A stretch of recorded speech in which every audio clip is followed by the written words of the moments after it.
So, Meagan, you are the new president of the Co-Innovation Center. What inspired you to move from a career in global health and academia to come to Newfoundland and Labrador to take over the Innovation Center? It's a good question, and it's not a straightforward answer. Yeah. I never planned to come home. I think as Newfoundland and Labradorians, we always have the vision that we could move home one day, but it didn't seem realistic for us. I was, like you said, working in global health. There's Yeah. not there hadn't been a strong global health background, but the medtech sector is really interesting here, and I had been following Bounce Yeah. because really, really unique technologies and companies were coming out of that, and I was tracking it. And so it was in the back of my mind. Yeah. And I was kind of like reevaluating my career, and it had 10 years at that time in global health. And so the timing just aligned really well. So I'd already kind of been thinking about what could I do next, what might be interesting.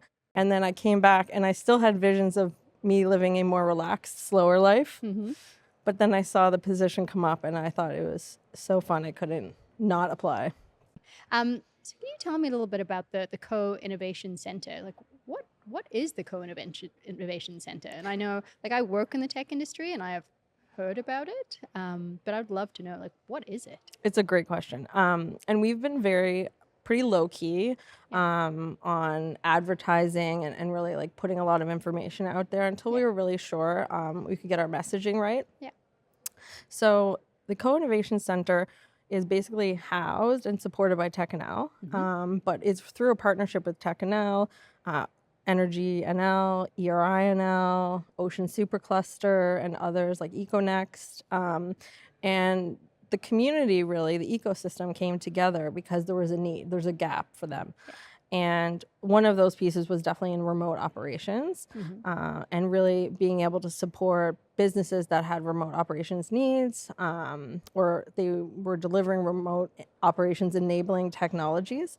And this is, I've heard like up to 20 years in the making. The stories I've heard of how long this has been in the pipeline. How long plans of the Co-Innovation Center? 20 years in the making? It might not have been Co-Innovation Center, but an innovation center. Yeah.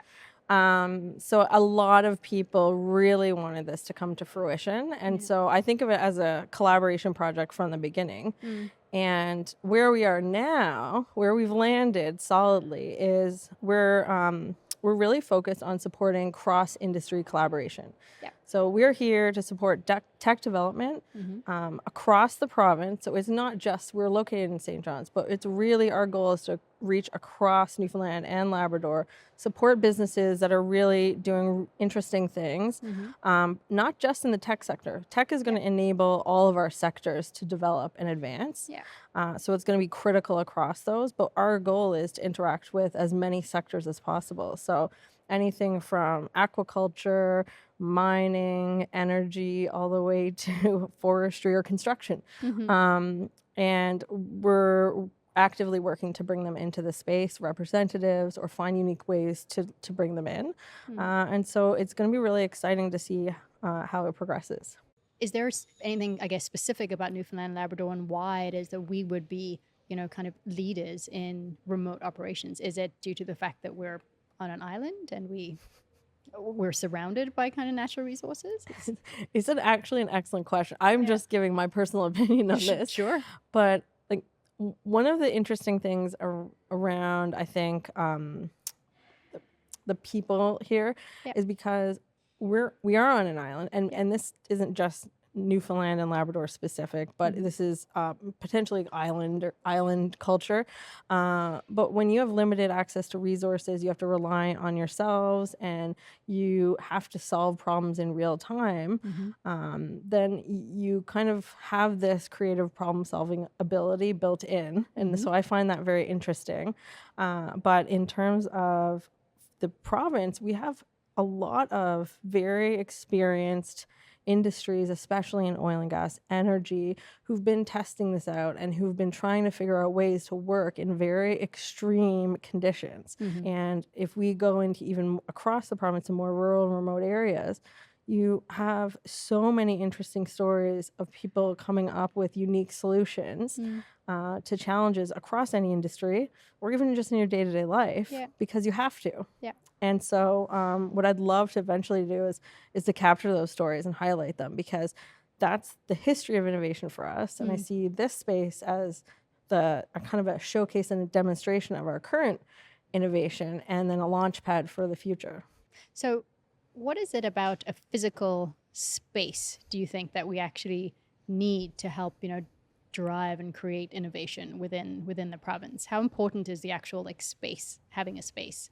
I think that's a good question, because for especially post-COVID, I think we all got very comfortable in our own spaces. But when you aren't able to even just have those conversations out loud with other people, and to be able to just talk about your ideas out loud at the very basics, we have Randy from Virtual Marine always talks about the water cooler, and we joke about it, but like the things and the ideas that come from water cooler conversations actually are really helpful and can get your kind of thoughts flowing in different ways. And when you interact with people who are not from your sector or not from your industry, or even from a different business, then you get to kind of see someone else's perspective that might have the same problem, but they approach it completely different. And for most people, if you're curious, then you're going to wonder why. And so having that in-person conversation can be really helpful.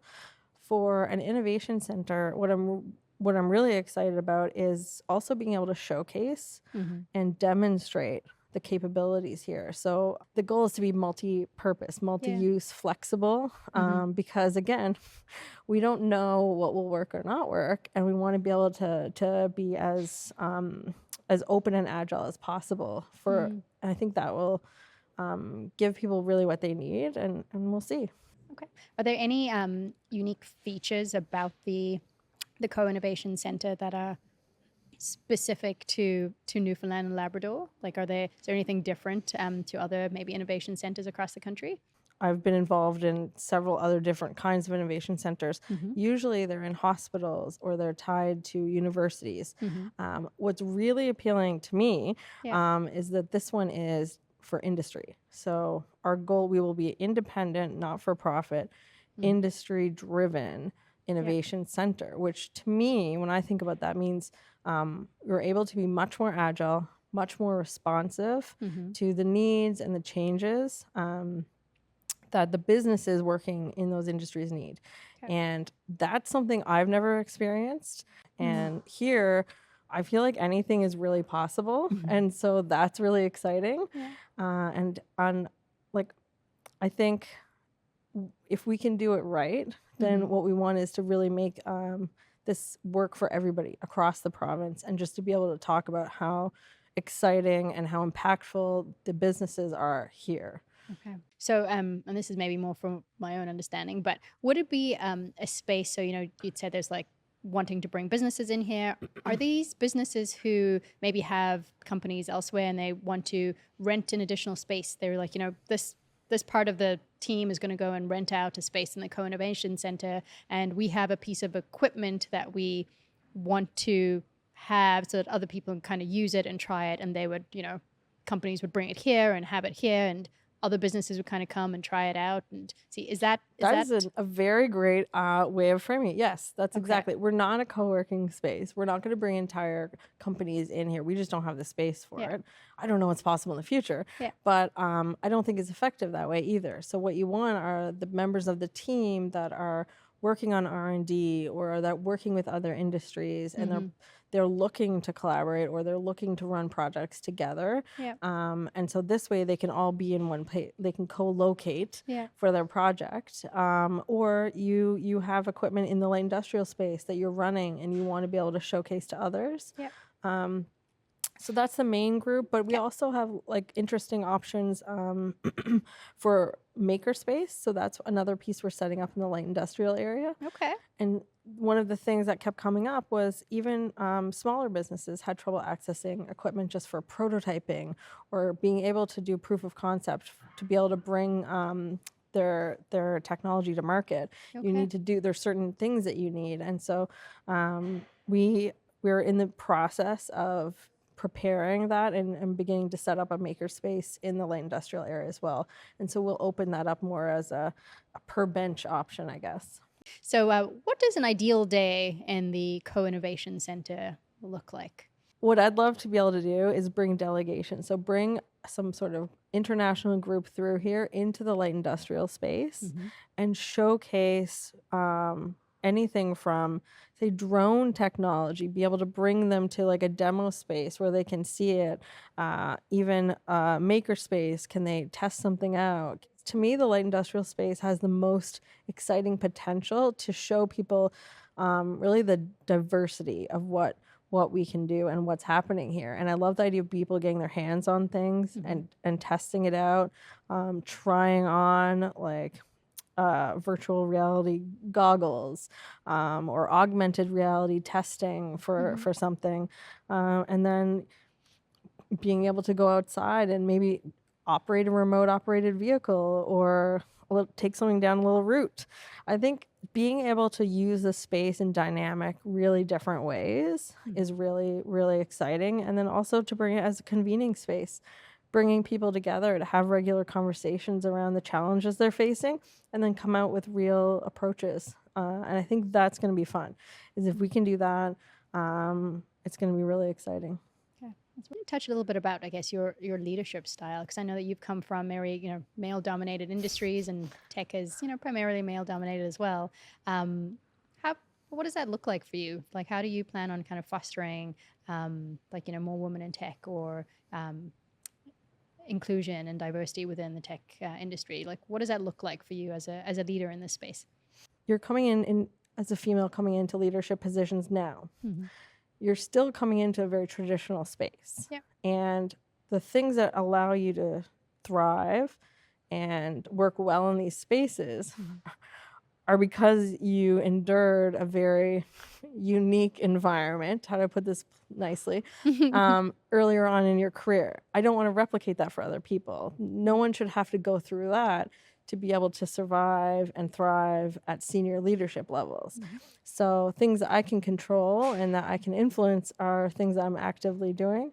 And so I think about it every day in terms of the staff that I bring on and the things that I do. But I do take that piece very seriously, and I think about it a lot. And it's hard. It's not always fun or easy, but because I have the ability to change it and influence it, I will. So, yeah. That's wonderful. All right, Meagan, thank you so much. I'm really excited to come to your Christmas markets, to see the installations, to come to the coffee shop, to come visit the businesses. I'm really excited for the vision that you've laid out for the Co-Innovation Center. Great, and I look forward to having you anytime. Just come knock on the wall. Don't you worry, I will. Great, okay, thank you. Thanks.